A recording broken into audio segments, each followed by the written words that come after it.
आप मालिकाना हक की लड़ाई लड़ रहे हैं जी भैया, इसके बारे में बताइए। ऐसा है भैया कि हम लोग 1899 के बंगला रजिस्टर में सभी जितने भी निवासी हैं बंगले कैंटोनमेंट के, वो मालिकाना हक उसमें दर्ज है। 1899 के बाद 1937 में फिर से बंगला रजिस्टर बना, तो इन्होंने हमारा मालिकाना हक हटा के हमें कब्जेदार बना दिया, HOR कर दिया, होल्डर ऑफ ऑक्यूपेंसी राइट। लेकिन मालिकाना हक से HOR करने के लिए कोई आदेश नहीं है इनके पास, ये मनमाना तरीके से किया गया। जो ये समय है लगभग 125 वर्ष हो गए आपका, जो 1899 से लेकर आज तक लगातार लड़ाई लड़ते जा रहे हैं। क्या लगता है कि जो आपका मालिकाना हक है वर्तमान समय में जो लड़ाई लड़ रहे हैं मिल पाएगा? क्यों नहीं मिलेगा सर? आप देखिए, सच्चाई तो कभी छुपती तो है नहीं। आज हम लोग के पास ये डॉक्यूमेंट कुछ लोगों के पास हैं और कुछ लोगों के पास अभी मांग रहे हैं, वो सभी मिल जाए। हम लोग करेक्शन इन रिकॉर्ड के लिए हाई कोर्ट में जाना चाहते हैं, हाई कोर्ट से आदेश करवाना चाहते हैं। न्यायालय अगर हमें आदेशित कर देता है कि हाँ ये सही है और इन लोगों का कब्जेदार नहीं, ये मालिकाना हक इनका दर्ज होना चाहिए, तो वहाँ से न्याय हमको मिलेगा। क्यों नहीं मिलेगा? सूचना के अधिकार को भी कमजोर कर दिया गया है। बहुत सारे दस्तावेज हैं जो मांगने पे उसको गोल घुमाया जाता है। इस परिस्थिति में आप क्या करेंगे? इस परिस्थिति में कर क्या सकते हैं? यहाँ पे तो यही हाल है कि जबरा मारे रोए न दे। इन लोगों का जो भी ये चाहते हैं वो करते हैं। हम लोग इसमें कोई प्रतिकार नहीं कर सकते।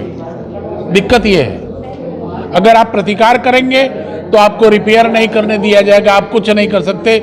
नहीं कुछ तो बिना मतलब का आपको एक तो चालान भेज दिया जाएगा 200 रुपये का, 500 रुपये का। क्यों?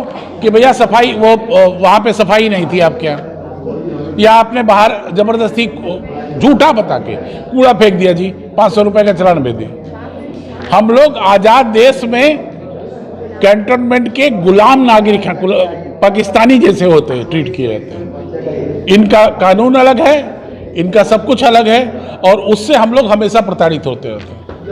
ये भी सुना जाता है कि जो यहाँ पे मकानें बनी हैं उस पर एक भी ईंट आप नहीं रख सकते। इस बात को लेकर क्या कहेंगे? एक ईंट छोड़िए सर, आपका जो ईंटा पहले का बना हुआ गिर गया है, उसको अगर आप रिपेयर कर रहे हैं तो भी ये फोर्स के साथ पहुंचते हैं, जबकि कानूनन इनको अधिकार, आप थाने की फोर्स, पुलिस फोर्स ले जा सकते हैं। ये क्या करते हैं? आर्मी की QRT लेके पहुंचते हैं, ये गुंडाई करते हैं, ये डराते हैं लोगों को, थ्रेटनिंग करते हैं। यहाँ पे हम लोग के साथ तो जैसे ऐसे बढ़ता होता है जैसे हम लोग कोई उग्रवादी है या आतंकवादी है, जिसके साथ सशस्त्र आर्मी की सेना पहुंचती है, उसके बिना ये लोग इंस्पेक्शन नहीं करते।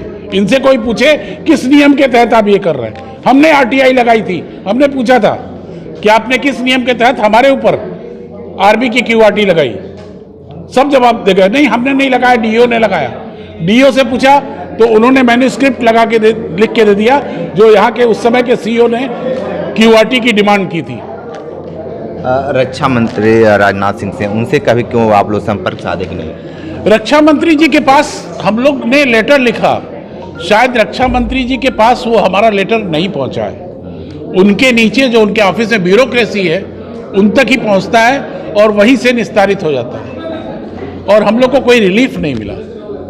जिस दिन प्रधानमंत्री के पास या रक्षा मंत्री के पास हम लोग के कागज पहुंच जाएंगे, निश्चित तौर पे हम लोग को पूरा विश्वास है हम लोग को उसका रिलीफ मिलेगा। 160 एकड़ का भी बात लगातार चलता रहता है। कभी कभी ये भी बात है कि आज कल बुलडोजर चलेगा, क्या उसमें भी आप आते हैं क्या? नहीं, हम लोग 160 एकड़ में तो नहीं आते हैं भैया। लेकिन आप एक चीज बताइए, कोई भी आदमी जो इस दुनिया में जन्मा है वो जमीन जब तक यहाँ जिंदा है तब तक ही उपयोग कर सकता है। लेके कोई आज तक नहीं गया, ना हम लेके जाएंगे। तो जो आदमी कम से कम जी रहा है उसको जीने का अधिकार तो दो यार। उसकी जो प्रॉपर्टी है उसको कायदे से रहने तो दो। अच्छा, इसमें कुल कितने परिवार लोग होंगे जो इससे प्रताड़ित हैं? परिवार देखिए, पूरा सदर बाजार है और सारे बंगले वाले हैं, सभी हैं पीड़ित। सभी पीड़ित हैं। इतने सारे लोग होते हुए और यहाँ ये जो बनारस से प्रधानमंत्री नरेंद्र मोदी का सांसदीय क्षेत्र है और प्रधानमंत्री का आए दिन दौरा होता रहता है और भारी भरकम के साथ ये भी देखा जाता है कि बनारस एक भारतीय जनता पार्टी का हब बना हुआ है और राजनीति का जो सियासत है यहाँ बहुत तेज़ी से गर्माता भी जा रहा है। आप लोग क्यों नहीं प्रधानमंत्री से बातें कहें और जबकि यहाँ पे PMO कार्यालय भी बना है? देखिए, हम लोगों ने हर तरीके से अप्रोच किया है, ट्विटर पे, नमो ऐप पे, हर तरफ से हम लोगों ने अपनी बातें पहुंचाने की कोशिश की। शायद प्रधानमंत्री जी के पास वो चीज़ पहुंच नहीं पा रही है या प्रधानमंत्री जी के संज्ञान में हो नहीं है, नहीं तो प्रधानमंत्री जी के संज्ञान में होता तो अभी तक हमारी समस्या का हल निकल चुका होता। डिजिटल का समय चल रहा है, ऐसा तो हो ही नहीं सकता है कि आपकी बातें प्रधानमंत्री तक नहीं पहुंची। हो सकता है कि ऐसी मानसिकता बनी हो कि आपकी बातें उस करना नहीं चाहते।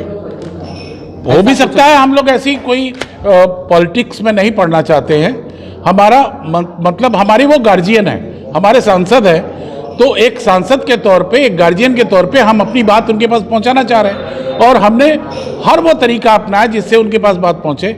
लेकिन शायद अभी तक कोई एक्शन ना होने से हम तो यही कह सकते हैं कि हम लोग का कोई बात पहुंची नहीं। आप लोग पत्राचार भी करने जा रहे हैं और उसके मोहलत भी मांगे हैं कि 15 दिन के बाद क्या कुछ करेंगे आप? 15 दिन तक का हमने उनसे समय अभी देने की सोची है मैडम को आखिरी। अगर उसके बाद नहीं हुआ तो शायद हम लोग मतदान के बहिष्कार का भी मन बना चुके हैं। जी सर।